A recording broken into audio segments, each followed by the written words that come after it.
درانو کتونکو السلام علیکم. زه محمد سلمان همدرد د حق غږ پښتو چینل خبري لنډیز کې ستاسو کوربه اوس تاسو پام را اړوم د مهمو خبرونو لنډیز ته. په ایران کې د یورانیمو د غني کولو بهیر د ځینې اروپایي هیوادونو اندېښنه پارولې. د فرانسې، برتانیا او آلمان په یوه ګډه اعلامیه کې ویلي چې ایران د فلزي یورانیمو د غني کولو بهیر پیل کړي او د یورانیمو دغه ډول یوازې په نظامي مواردو کې کارول کیږي. وروسته تر هغه چې بلخ کې د تښتول شوي ماشوم کورنۍ خبرداری ورکړ چې د ماشوم پیدا کولو کې حکومت لازمه مرسته نه ده کړې، نو له طالبانو به مرسته وغواړي. تازه د اشرف غني بیان ویلي چې جمهور رئیس ګواښ کړی که یاد اختطاف شوی ماشوم آزاد نشي د بلخ ټول امنیتي چارواکي به له دندې ګوښه کړي.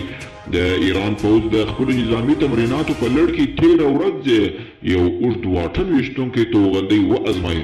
د ایراني رسنیو په وینا یادې توغندي په 1800 کیلومترۍ کې د هند بحر په شمالي برخه کې خپل هدف وویشت. د افغانستان زعفرانو د څلورم ځل لپاره د ذایقې له پلوه د اروپا په بازار کې لومړی مقام خپل کړی دی. د ذایقې نړیوال انسټیټیوټ په همدې مناسبت جایزه هم ټاکلې ده او کرنې وزارت ویلي چې یاده جایزه د کیهان په نامه د زعفرانو یو شرکت ته سپارلې ده.